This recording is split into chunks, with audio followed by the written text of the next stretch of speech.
जय Hind students. Class 7वीं के students के लिए इतिहास विषय के अध्यापन की जो शुरुआत है वो मैं कुछ नक्शों के माध्यम से करता हूँ। नक्शे का तात्पर्य यहाँ ये है कि जब आप भारत का जो नक्शा है, भारत की जो विश्व मानचित्र में जो अवस्थिति है, स्थिति है, उसको समझना, भारत के पड़ोसी देशों को समझना और इसके अलावे जो भी महादेश हैं विश्व में जिसका संबंध आपके 7वीं कक्षा के जो इतिहास विषय के प्रथम चैप्टर से है, तो उस संदर्भ में आपको कुछ ज्ञान होना आवश्यक है। तो स्टूडेंट्स, अभी आप जैसा कि देख रहे हैं हमारे समक्ष ये भारत का नक्शा है, ठीक है। तो ये जो भारत का नक्शा आप देख रहे हैं ये भारत का वर्तमान नक्शा है, ठीक है। तो स्टूडेंट्स, जैसा कि आपको पता है और यदि नहीं पता है तो मैं एक बार फिर से रिपीट कर दूं कि किसी भी नक्शे में जो ऊपर वाला जो भाग होता है ना, जैसे इसमें ऊपर वाला भाग ये हुआ, ये भाग ऊपर वाला हुआ, तो इस भाग को हम लोग उत्तर बोलते हैं, ठीक है। तो जैसे कि यहाँ पे हम देख रहे हैं जम्मू एंड कश्मीर, भारत के नक्शे में उत्तर में जम्मू और कश्मीर है, आपको पता है ना। और ठीक इसके विपरीत दिशा में यानी कि नीचे की ओर ये जो भाग होता है ये दक्षिण वाला भाग होता है। किसी भी नक्शे में स्टूडेंट्स ऐसा ही होता है ना। उत्तर जो है ऊपर वाला भाग उत्तर होता है, नीचे वाला भाग दक्षिण होता है, ठीक है। और जो दाहिने हाथ की ओर जो हिस्सा होता है किसी भी नक्शे का वो पूर्व दिशा होता है ना, ईस्ट होता है ना। और जो बाएं हाथ की ओर जो दिशा होता है उसको हम लोग कहते हैं पश्चिम दिशा। तो अभी आप यहाँ पे देख सकते हैं ये हुआ, ये भारत है, ठीक है, ये भारत है। और भारत का ही एक हिस्सा जो कि आज पाकिस्तान के रूप में है, देखिए यहाँ पे ग्रे कलर में दिखाई दे रहा है ना, ये पाकिस्तान है, ठीक है। तो ये हो गया भारत, है ना। जो कलरफुल मैप आपको दिखाई दे रहा है वो भारत है। भारत के पश्चिमोत्तर हिस्से में पाकिस्तान है, ठीक है। और पाकिस्तान में स्टूडेंट्स देखिए यहाँ पे अरब सागर के तट पे, यहाँ पे ये जो क्षेत्र यहाँ देखिए कराची है ना। तो उसमें पाकिस्तान का जो ये क्षेत्र है स्टूडेंट्स, इसको हम लोग कहते हैं सिंध। क्या कहते हैं? सिंध, है ना।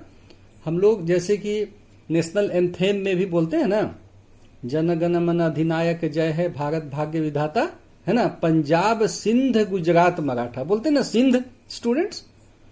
तो सिंध जो है ना एक प्रांत है, वो सिंध प्रांत पाकिस्तान में है, ठीक है स्टूडेंट्स। तो चूंकि हमें इस चैप्टर में सिंध के बारे में थोड़ा जानना है, इसलिए हम सिंध पे फोकस कर रहे हैं, ठीक है। और इसके अलावे स्टूडेंट्स जैसे और पश्चिम की ओर हम जाएंगे तो उत्तर पश्चिम में देखिए यहाँ पे अफगानिस्तान है, ठीक है स्टूडेंट्स। ये हो गया अफगानिस्तान, है ना, ये अफगानिस्तान हुआ। और इससे और पश्चिम में हम जाएंगे तो हम पाएंगे ईरान, है ना। उसी तरह से पूरब में हम जाएंगे तो देखिए यहाँ बीच में यहाँ बांग्लादेश है जो कि भारत का हिस्सा था। और पूरब में जाएंगे तो इधर म्यांमार यानी बर्मा है। उत्तर में जाएंगे तो ये चाइना है जिसको मतलब तिब्बत वाला हिस्सा है। दक्षिण में आएंगे तो श्रीलंका है। तो ये भारत की जो कुछ अवस्थिति है विश्व मानचित्र पे, इसको समझना बहुत जरूरी है कि भारत कहाँ पे है, भारत का पड़ोसी देश कौन कौन है, और हमारा उत्तर दिशा में कौन सा राज्य है, दक्षिण में कौन सा क्षेत्र है, पूर्व पश्चिम में कौन सा क्षेत्र है, ठीक है स्टूडेंट्स। अब देखिए हमारे समक्ष ये समूचे विश्व का मानचित्र है, ठीक है, ये समूचे विश्व का मानचित्र है। तो आपको पता है कि विश्व तो जो है गोल है, हमारी धरती जो है वो गोल है ना। किंतु इस नक्शे पे हम लोगों ने उस गोल धरती को चौरस रूप में, है ना, फ्लैट रूप में हमने दिखाया हुआ है। तो स्टूडेंट्स, चूंकि एक बहुत छोटे से स्थान पे पूरे विश्व को दिखाना होता है, तो ये बहुत आसान काम नहीं होता है ना। तो ये जो आपके समक्ष है, इसको हम लोग कहते हैं नक्शा, है ना। और जो नक्शा बनाने वाले जो लोग होते हैं ना, उनको बोला जाता है कार्टोग्राफर, है ना स्टूडेंट्स। तो आपके समक्ष जो नक्शा है वह बहुत ही वैज्ञानिक नक्शा है। और आज के जमाने में जैसे आपको पता है कि सैटेलाइट उपलब्ध है, हम लोगों के पास सैटेलाइट मैप उपलब्ध है। हम लोग विश्व के किसी भी क्षेत्र में कोई छोटा से छोटा स्थान भी है, उसको हम लोग फोकस करके, उसको जूम करके हम उसको उसकी अवस्थिति को समझ सकते हैं। लेकिन स्टूडेंट्स, आपको यह समझना होगा कि क्या यह काम आज से 1000 साल पहले क्या संभव था, और संभव यदि था भी तो क्या वो आसान काम था? शायद नहीं था, है ना। तो स्टूडेंट्स देखिए, यहाँ पे भारत यहाँ है, इस जगह पे देखिए, ये है भारत, है ना। और भारत के साथ ये जो अटैच्ड और देश हैं, देखिए ऊपर में यहाँ पे चीन हो गया, ऊपर रूस हो गया, इस तरफ सऊदी अरब हो गया, है ना। ये जो क्षेत्र नजर आ रहा है, ये क्षेत्र हो गया एशिया। क्या हो गया? एशिया। ये क्षेत्र एशिया है। और एशिया के बगल में स्टूडेंट्स, यहां जो आपको ये दूसरा महादेश दिख रहा है, ये अफ्रीका है, ठीक है। ये अफ्रीका महादेश, ये भी काफी बड़ा है ना। और अफ्रीका के ठीक ऊपर में देखिए, यहां भूमध्य सागर से अलग होते हुए ऊपर में यहां पे यूरोप है। तो एशिया यह, अफ्रीका यह, और यह यूरोप। स्टूडेंट्स ध्यान से देखिएगा, तो एशिया और यूरोप दोनों अलग अलग नहीं हैं, दोनों भूमि से तो जुड़े हुए हैं, लेकिन दोनों को हम लोग अलग अलग महादेश मानते हैं, ठीक है स्टूडेंट्स। और जहां तक समुद्र की बात है, तो देखिए यूरोप के पश्चिम में या अफ्रीका के पश्चिम में यहां पे एक बहुत बड़ा महासागर है, अटलांटिक महासागर। ये पूरा ऊपर से नीचे की ओर ये अटलांटिक महासागर है, ठीक है। और इसके बाद इधर आप चले जाइए, तो यहां पे 2 महादेश आपको नजर आएंगे, एक उत्तर अमेरिका और एक दक्षिण अमेरिका, जिसको हम लोग कहते हैं नई दुनिया। इसको नई दुनिया कहते हैं, क्योंकि इसका पता बहुत बाद में चला। इसका अस्तित्व तो करोड़ों अरबों साल से है इस धरती पे, लेकिन इसका पता बाहरी दुनिया को नहीं था, इसलिए इसको कहते हैं नई दुनिया। किसको? उत्तर अमेरिका को, नॉर्थ अमेरिका को और साउथ अमेरिका को, ठीक है। इसके बाद एक और छोटा महादेश देखिए इस तरफ, है ना, भारत के दक्षिण पूर्व की ओर यहां पे एक महादेश है जिसका नाम है ऑस्ट्रेलिया। तो कुल मिलाकर देखिए, एशिया यह यूरोप, यह अफ्रीका, यह उत्तर अमेरिका, ये दक्षिण अमेरिका और ये ऑस्ट्रेलिया, ठीक है स्टूडेंट्स। अब थोड़ा सूक्ष्म में हम लोग जाने का प्रयास करते हैं, और कुछ ऐसी जानकारियां हैं जो क्लास 7 के स्टूडेंट्स को बताना जरूरी है। स्टूडेंट्स, अब आप देखिए, हमारे समक्ष अफ्रीका का नक्शा है, ठीक है। और अफ्रीका के नक्शे में उत्तर पश्चिम की ओर एक यहां देश है मोरक्को। कौन सा देश है? मोरक्को, है ना। इसी मोरक्को देश का, है ना, सबसे जो ऊपर वाला भाग है, यहां पे सबसे ऊपर वाला जो भाग है वो है तो अफ्रीका में, लेकिन वो स्पेन का हिस्सा है तो अफ्रीका में, लेकिन वो स्पेन का हिस्सा है, ठीक है। तो उसी स्थान पे, यानी कि ये अफ्रीका महादेश हो गया। अफ्रीका महादेश के मोरक्को देश के नॉर्थ में, उत्तर दिशा में, है ना। इसको यदि मैं जूम करूंगा, मैं जूम करके भी दिखाता हूं आपको, आप समझ जाएंगे। वहां पे एक क्षेत्र है जो घिरा हुआ तो है मोरक्को से, लेकिन वो हिस्सा है स्पेन का। वहां पे एक बहुत बड़े भूगोलवेत्ता हुए, उनका नाम था अल इद्रिसी। क्या नाम था? अल इद्रिसी, है ना। तो अल इद्रिसी ने ही, है ना, अल इद्रिसी ने ही विश्व का जो मानचित्र है वो आज से लगभग 1000 साल पहले बनाया था। ठीक है, तो पहले उनका जो निवास स्थान है वो कहां रहते थे उसको मैं जूम करके आपको दिखाता हूं। ठीक है, तो स्टूडेंट्स, अल इद्रिसी जहां के रहने वाले थे उस स्थान को मैं यहां आपको जूम करके दिखा रहा हूं। ठीक है, ये अफ्रीका का हिस्सा है। कहां का हिस्सा है? अफ्रीका का, है ना। और ये जो हिस्सा है वो स्पेन का हिस्सा है। जो ऊपर है वो स्पेन का हिस्सा है, जो नीचे है वह मोरक्को का हिस्सा है। यहीं पे जो यहां पे लाल कलर पे जो स्थान चिन्हित हो रहा है वही वो स्थान है जो है तो मोरक्को से घिरा हुआ है, अफ्रीका महादेश में, लेकिन वो स्पेन का हिस्सा है। यहीं पे अल इद्रिसी का जन्म हुआ था। ठीक है स्टूडेंट्स, देखिए अब जो आपकी स्क्रीन पे जो फोटो है, जो पिक्चर है, वो अल इद्रिसी जो थे, है ना, जिन्होंने कि विश्व का पहला मानचित्र बनाया था, उनकी तस्वीर है। ठीक है, और अब यहाँ पे देखिए, यहाँ पे दो नक्शे एक साथ हैं। एक ऊपर जो आप मैप देख रहे हैं वो आधुनिक मैप है, और उसके नीचे जो नक्शा है वो अल इद्रिसी का बनाया हुआ नक्शा है। ठीक है, तो आज से लगभग 1000 साल पहले भी अल इद्रिसी को इतना ज्ञान था कि उन्होंने लगभग विश्व का जो नक्शा है वो सही सही बनाया हुआ है।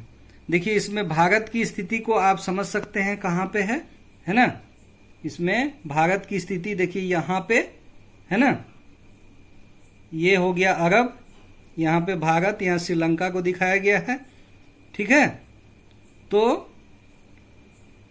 अल इद्रिसी ने आज से 1000 साल पहले भी जो नक्शा बनाया था वो नक्शा लगभग सही था, जबकि उस वक्त कोई ऐसे साधन नहीं थे स्टूडेंट्स, कोई ऐसी सुविधा नहीं थी, है ना, और विश्व का समूचा ज्ञान प्राप्त करना और उसके आधार पर नक्शा बनाना कोई आसान काम नहीं था। ठीक है स्टूडेंट्स, अब आप स्क्रीन पे फोकस कीजिए। अल इद्रिसी कौन था? तो मैंने नक्शे में तो आपको दिखा दिया और आपको बता भी दिया। अब थोड़ा मैं शब्दों के माध्यम से, वाक्यों के माध्यम से लिपिबद्ध करके आपको बता दूं, है ना, ताकि आपको उत्तर लिखना आसान हो जाए। चलिए, अल इद्रिसी एक भूगोलवेत्ता, भूगोलवेत्ता को अंग्रेजी में कहते हैं जियोग्राफर। जो विषय है वो होता है ज्योग्राफी, और ज्योग्राफी के जो विद्वान होते हैं उनको कहा जाता है भूगोलवेत्ता, अंग्रेजी में जियोग्राफर। और मानचित्रकार यानी कि कार्टोग्राफर, CARTOGRAPHER। मानचित्र बनाना स्टूडेंट्स कोई आसान काम नहीं होता है। हम और आप देखकर मानचित्र बनाते हैं, और एक समय जब कोई सुविधा नहीं थी तो इनके पास कौन सा ज्ञान था जिसके आधार पर ये विश्व को घूमते हुए, विश्व के विभिन्न देशों को का भ्रमण करते हुए ये नक्शा बनाते हैं और लगभग सही सही नक्शा बना लेते हैं। तो ऐसे लोग कहलाते हैं मानचित्रकार, है ना। चलिए, अल इद्रिसी एक भूगोलवेत्ता और मानचित्रकार था। इनका जन्म स्पेन, यूरोप में सन 1100 में और मृत्यु 1165 ईस्वी में हुई थी। इन्होंने 1154 में भारतीय उपमहाद्वीप का भी नक्शा बनाया था। तो 7वीं क्लास के स्टूडेंट्स, आप लोग अपने टेक्स्ट बुक के पेज नंबर 2 पे देखिए, वहां पे जो ऊपर में जो एक नक्शा बना हुआ है वो भारतीय उपमहाद्वीप का नक्शा है, और यह जो नक्शा है वो अल इद्रिसी के द्वारा बनाया गया था। ठीक है, और थोड़ा सा यहाँ पे याद रखिएगा, इनका जन्म और मृत्यु वाला वर्ष सन 1100 में जन्म, 1165 में मृत्यु। स्टूडेंट्स याद कीजिएगा कि एक सन 1100 है ना, काफी ये पहले का समय है। आज से 900-1000 साल पहले की ये बात है। ठीक है, चलिए फिर से आप देखिए स्क्रीन पे। अल इद्रीसी का पूरा नाम अबू अब्दुल्ला मोहम्मद अल इद्रीसी अल कुर्तुबी अल हसनी था। नाम कुछ लंबा है, लेकिन आपको उतना लंबा नहीं, आपको अल इद्रीसी याद रखना है। स्पेन में जन्मे अल इद्रीसी एक महान भूगोलवेत्ता और कार्टोग्राफर यानी नक्शा बनाते थे। ठीक है स्टूडेंट्स, अब आपको आगे देखना है। अल इद्रीसी ने न सिर्फ ऐतिहासिक और कीमती जानकारी दी, बल्कि पृथ्वी के कई हिस्सों के नक्शे जिसको हम लोग अंग्रेजी में मैप कहते हैं, दिए। दुनिया भर के भूगोलवेत्ताओं ने लगभग 300 सालों तक बिना बदलाव किए उसका इस्तेमाल किया। कहने का मतलब यह है स्टूडेंट्स कि भले आज का जो अल इद्रीसी का जो नक्शा है आज के परिप्रेक्ष्य में वो सार्थक नहीं है, उसका ज्यादा उपयोग नहीं है, लेकिन जिस वक्त उन्होंने बनाया उसके अगले 300 सालों तक उसका लगातार उपयोग हुआ। ठीक है, चलिए अब आगे देखिए। क्रिस्टोफर कोलंबस, है ना, क्रिस्टोफर कोलंबस, जिन्होंने कि अटलांटिक महासागर को पार करके 4 लंबी लंबी यात्राएं की थी, है ना, और वो अमेरिका भी पहुंचे थे। तो क्रिस्टोफर कोलंबस और वास्को डिगामा जो स्टूडेंट्स पहली बार भारत आया था 1498 में। ठीक है, तो क्रिस्टोफर कोलंबस और वास्को डिगामा भी उनके नक्शे से प्रभावित थे। किनके नक्शे से? अल इद्रीसी के नक्शे से। क्रिस्टोफर कोलंबस ने अटलांटिक महासागर को पार कर कुल 4 लंबी लंबी यात्राएं की थी। स्टूडेंट्स, ऐसे जमाने में जबकि कोई वैज्ञानिक सुविधा नहीं थी, अपने बारे में जानकारी देना बिल्कुल संभव नहीं होता था। एक बार जब घर से निकल गए तो निकल गए, है ना, सूचना का कोई स्रोत देना संभव नहीं होता था। और तब ये जो समुद्री नाविक हैं वो हजारों हजार किलोमीटर की दूरी तय करके अपने देश, अपने वतन, अपने परिवार को छोड़कर दूसरे देशों की यात्राओं में जाते हैं। और ये भी समझिए कि उनके जीवन की भी कोई गारंटी नहीं होती है कि वो बच के आएंगे भी या नहीं आएंगे। कोई समुद्री तूफान, कोई प्राकृतिक आपदा, है ना, या किसी ऐसे क्षेत्र में चले जाएं जहां के मानव ही उनका मतलब जीवन समाप्त कर सकते हैं, ऐसी भी संभावनाएं थी उस जमाने में। उस जमाने में क्रिस्टोफर कोलंबस और वास्को डिगामा अल इद्रीसी के नक्शे को फॉलो करते हैं और उसके अनुकूल वो अपने गंतव्य स्थान पे भी पहुंचते हैं। स्टूडेंट्स, अब आगे देखिए स्क्रीन पे। इसी प्रकार वास्को डिगामा ने 1497 से 1499 के बीच अटलांटिक महासागर से होकर अफ्रीका महादेश के सबसे दक्षिणी छोर केप ऑफ गुड होप से गुजरते हुए हिंद महासागर में प्रवेश कर पहली बार भारत पहुंचा। कौन? Vasco D gamma. बहुत सारे लोग बोलते हैं कि वास्को डी गामा ने भारत की खोज की। अरे भारत कहीं छुपा हुआ था क्या? उसको ढूंढना था। भारत छुपा हुआ तो नहीं था, भारत का हजारों हजार साल का इतिहास है। लेकिन जब हम लोग कहते हैं कि वास्को डी गामा ने भारत की खोज की, तो इसका मतलब ये होता है स्टूडेंट कि वास्को डी गामा ने एक ऐसे समुद्री रास्ते का पता लगाया जिस रास्ते से भारत पहुंचना आसान था। आसान तो बहुत नहीं था स्टूडेंट्स, आपको मैं बता दूं कि 6 महीना से 7 महीना का समय लगता था स्पेन, पुर्तगाल या इंग्लैंड से भारत तक पहुंचने में। तो स्टूडेंट्स बता दूं कि बाद में जो अंग्रेज भी आते थे ना, पहले अपना परिवार लेकर नहीं आते थे, और उस समय जब अंग्रेज भारत आते थे तो उनको 6 महीना से 7 महीना का समुद्री यात्रा करना पड़ता था, तब वो पहुंचते थे भारत, है ना।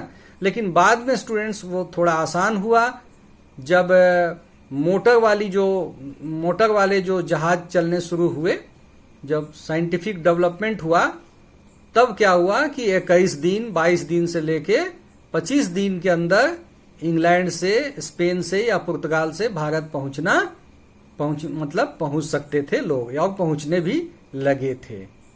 ठीक है, तो यहां पर देखिए स्टूडेंट्स कुछ नाम आया है। अटलांटिक महासागर, अभी नक्शे में मैंने दिखाया कि अटलांटिक महासागर कहाँ है।